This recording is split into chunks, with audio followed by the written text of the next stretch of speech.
दोस्तों, आज के रियलिटी चेक में हम कवर कर रहे हैं 5 रियल एस्टेट अपडेट्स जो मार्केट को शेप कर रहे हैं।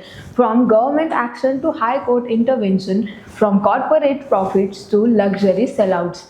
सबसे पहली हेडलाइन है, क्या मुंबई 2025 के एंड तक स्लम फ्री हो जाएगा? स्लम रिहैबिलिटेशन अथॉरिटी ने एक सिटी वाइड सर्वे लॉन्च किया है जिसमें बायोमेट्रिक और जीआईएस मैपिंग दोनों शामिल है, लेकिन क्या ये प्लान टाइम पर कंप्लीट होगा? दूसरी बड़ी हेडलाइन है, मुंबई के यूनिवर्सिटी के कालीना कैंपस के लिए जो लैंड डेकेड्स पहले एक्वायर की गई थी उस पर एसआरएस स्कीम लॉन्च हो गई है। बॉम्बे हाई कोर्ट ने इस रिडेवलपमेंट को रोका है, लेकिन इस लीगल बैटल का इम्पैक्ट क्या होगा लैंड पॉलिसी पर? तीसरी हेडलाइन है कॉर्पोरेट दुनिया से, जहां लोढ़ा डेवलपर्स ने अपना Q1 रिजल्ट डिक्लेयर किया है। 675 करोड़ का प्रॉफिट और 4450 करोड़ की प्री सेल्स। लेकिन क्या ये ग्रोथ सिर्फ नंबर्स तक सीमित है या फिर इसका असर आपके डिसीजन पर पड़ सकता है? डीएलएफ ने अपना पहला मुंबई प्रोजेक्ट लॉन्च किया, द वेस्ट पार्क, अंधेरी में, और 7 दिन में ही 2300 करोड़ के 416 फ्लैट सेल आउट हो गए हैं। क्या ये मार्केट ओवरहीट है या फिर डिमांड रियल है? और आखिरी हेडलाइन है नेशनल लेवल का ट्रेंड। इंडिया का रेसिडेंशियल मार्केट जून 2025 में थोड़ा बाउंस बैक दिखा रहा है। यूबीएस के रिपोर्ट के मुताबिक प्राइसिंग स्ट्रांग बनी हुई है और सेल्स 2% ऊपर गए हैं, लेकिन क्या ये टेम्पररी रिकवरी है या फिर लॉन्ग टर्म टर्न अराउंड? तो चलिए डिकोड करते हैं इन 5 हेडलाइंस के पीछे की कहानी और समझते हैं क्या बायर्स, इन्वेस्टर और एंड यूजर्स के लिए क्या ये टेक अवे निकलता है।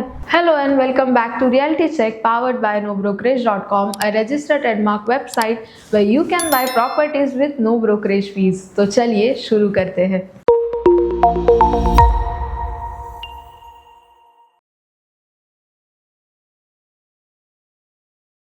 पहली कहानी, सिटी को स्लम फ्री बनाने के लिए एक इम्पॉर्टेंट स्टेप लिया गया है। सारे स्लम क्लटर्स का डिटेल्ड सर्वे फास्ट ट्रैक पर है।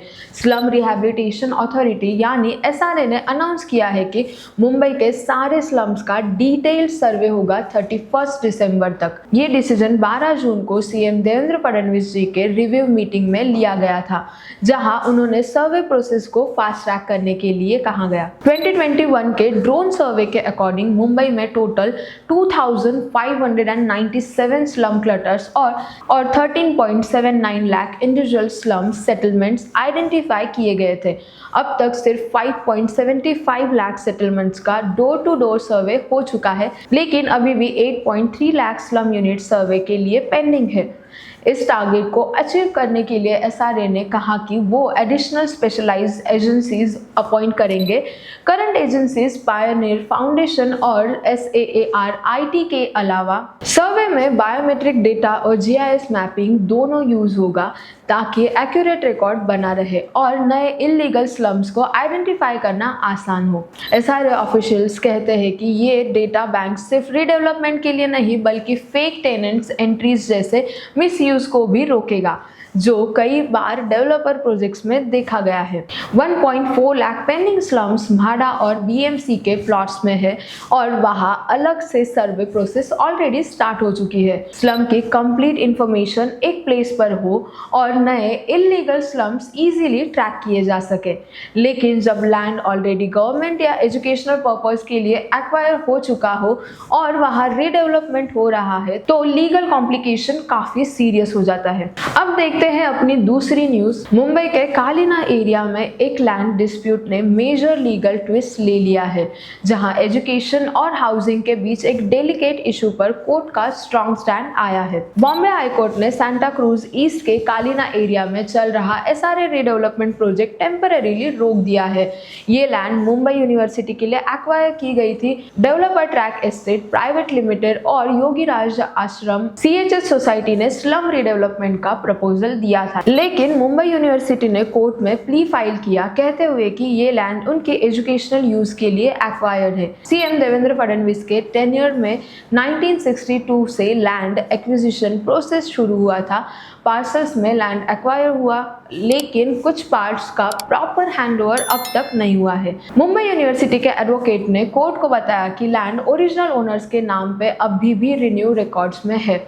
इस वजह से कुछ पार्टीज ने ट्रांजैक्शन करके रीडेवलपमेंट के लिए प्रपोजल डाल दिया। हाई कोर्ट ने इस इशू को मोस्ट अनफॉर्चुनेट बताया और कहा जो लैंड एजुकेशन के लिए एक्वायर हुई है उसे स्लम रिहैबिलिटेशन का प्राइवेट डेवलपर बेनिफिट के लिए यूज नहीं किया जा सकता। कोर्ट ने यह भी रेज किया कि एसआरए के पास ऐसे लैंड्स पर स्कीम अप्रूव करने का अधिकार है। अब सारी पार्टीज को 3 हफ्तों में एफिडेविट फाइल करनी है ताकि क्लैरिटी आए और अगला हियरिंग 11 अगस्त को है। तब तक हाई कोर्ट ने क्लियर रिस्ट्रेनिंग ऑर्डर पास किया है। कोई भी एंटाइटी जून 2022 के लेटर ऑफ इंटेंट के बेसिस पर किसी भी इम्प्लीमेंटेशन एक्शन में शामिल नहीं हो सकती। चलिए अब शिफ्ट करते हैं लीगल फाइट से कॉर्पोरेट फॉन्ट पर, जहां रियल एस्टेट डेवलपर्स ने अपने क्वार्टरली परफॉर्मेंस के नंबर्स रिवील किए हैं। Lodha developers, one of the biggest names in Indian real estate, ने Q1 फाइनेंशियल ईयर 2026 में अपने नंबर्स रिलीज किए हैं। लोडा डेवलपर्स ने Q1 फाइनेंशियल ईयर 2026 में 675 करोड़ का नेट प्रॉफिट रिपोर्ट किया है, जो पिछले साल के 475 करोड़ से 42% ज्यादा है। कंपनी के प्री सेल्स भी 10% ग्रो करके 4450 करोड़ तक पहुंच गए हैं। मेजर कंट्रीब्यूशन मुंबई और बैंगलोर के लॉन्चेस से आ रहा है। कंपनी ने इस क्वार्टर में 8300 करोड़ वर्थ के न्यू प्रोजेक्ट्स लॉन्च किए, जिसमें मुंबई का जुहू प्रोजेक्ट, अलीबाग विलास और बैंगलोर लॉन्चेस शामिल है। Executive director SK Modi ji ने कहा कि अगर मई में इंडिया पाकिस्तान क्राइसिस ना होती तो प्री सेल्स और ज्यादा होती। फिर भी कंपनी फाइनेंशियल ईयर 2026 के लिए 20% एनुअल ग्रोथ का टारगेट पे कॉन्फिडेंट है। रेवेन्यू भी 24% तक बढ़कर 3624 करोड़ तक गया है। पिछले Q1 में 2918 करोड़ था। बिजनेस डेवलपमेंट टारगेट 25,000 करोड़ का सेट किया गया है फाइनेंशियल ईयर 2026 के लिए, जिसमें 90% तक का प्रोसेस ऑलरेडी हो चुका है। मोदी जी ने यह भी कहा है कि मेजर नए लॉन्चेस फेस्टिव सीजन के अराउंड होंगे Q3 और Q4 में। करंट क्वार्टर में सिर्फ एक्साइटिंग प्रोजेक्ट्स के नए फेजेस ही लॉन्च होंगे, क्योंकि मॉनसून सीजन में डिमांड जनरली लो होती है। कंपनी के शेयर्स 25 जुलाई को NSE पर 3.7% डाउन क्लोज हुए 1277 पर, लेकिन लॉन्ग टर्म गाइडेंस पॉजिटिव बना हुआ है। अब बात करते हैं एक ऐसे डेवलपर की जिसका Mumbai debut already record breaking बन गया है। मुंबई के लग्जरी रियल एस्टेट मार्केट में DLF ने एंट्री ली और सिर्फ एक वीक में ही फुल सेल आउट रजिस्टर कर दिया।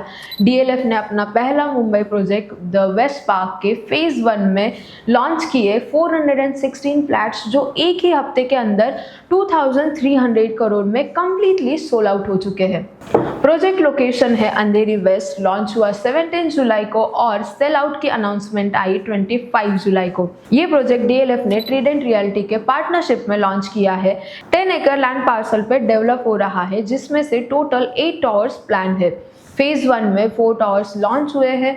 हर टावर 37 स्टोरी का है, जिसमें स्पेशियस 3 and 4 BHK होम्स है। 1125 स्क्वायर फीट से लेके 2500 स्क्वायर फीट तक के कॉन्फ़िगरेशन में। पर स्क्वायर फीट रेट 37,500 से लेकर 54,000 तक गया है, जो क्लियरली अपर प्रीमियम रेंज है। फिर भी इतने फास्ट सेल आउट एक रेयर अचीवमेंट है। प्रोजेक्ट में 50,000 स्क्वायर फीट का क्लब हाउस होगा, जिसमें yoga desk, coworking lounge, wellness zones और प्रीमियम एमिनिटीज भी मिलेंगी। डिज़ाइन भी टॉप नॉच है। Architecture SB design, interiors by Blink, structure by Thornton Tomasetti, landscaping by SHMA और सेंटर पीस होगा एकोडेक, एक 6000 स्क्वायर मीटर का लैंडस्केप पोडियम, जिसमें ट्रॉपिकल स्टाइल पूल और लश ग्रीनरी होगी। एक लग्जरी रिट्रीट जैसा फील।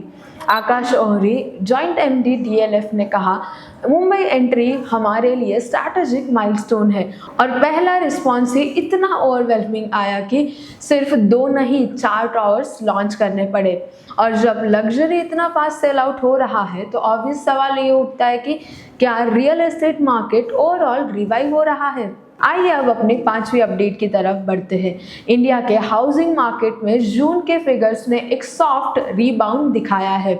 बायर्स और डेवलपर्स दोनों के लिए ये एक पॉजिटिव साइन बन गया है। इंडिया के रेजिडेंशियल रियल एस्टेट सेक्टर ने जून 2025 में 2% ग्रोथ दिखाई है।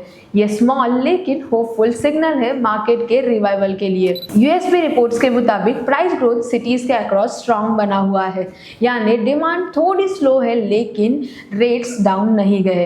क्या सिटीज जैसे मुंबई, पुणे, हैदराबाद, बैंगलोर में प्राइस करेक्शन के बजाय स्टेबिलिटी और इवन माइनर अपटिक देखा गया। डेवलपर्स ने भी Q2 में कॉशियसली न्यू लॉन्चेस प्लान किए हैं और इन्वेंटरी एब्जॉर्प्शन में इम्प्रूवमेंट दिख रहा है, specially mid to premium segment में। एक्सपर्ट्स का कहना है कि डिमांड ग्रेजुअली रिटर्न कर रही है, driven by employment stability, rate expectations और लोकेशन बेस्ड इंफ्रास्ट्रक्चर डेवलपमेंट। ये भी नोट किया गया है कि बायर्स ज़्यादा सिलेक्टिव हो गए हैं और एम्यूनिटी रीच टाउनशिप अब प्रेफरेंस बन चुकी है। जून के फिगर्स एक रिमाइंडर है कि रिकवरी सडन नहीं होती लेकिन मोमेंटम बिल्ड हो रहा है। तो ये थे इस वीक के सबसे इंपॉर्टेंट प्रॉपर्टी डेवलपमेंट्स, जहां पॉलिसी से लेकर प्रॉफिट, लीगल से लेकर लग्जरी तक हर अपडेट के आपके प्लानिंग पर असर पड़ सकता है। आपको इनमें से कौन सी स्टोरी रेलेवेंट लगी? Slum survey, university land case, Lodha's result, DLF sell out या नेशनल रिकवरी? कमेंट करके ज़रूर बताइए। और ऐसे ही clear honest real estate updates के लिए सब्सक्राइब करें nobrokerage.com and don't forget to share this video with your friends and family. मिलते हैं अगले एपिसोड में एक नए ग्राउंड रियलिटी चेक के साथ।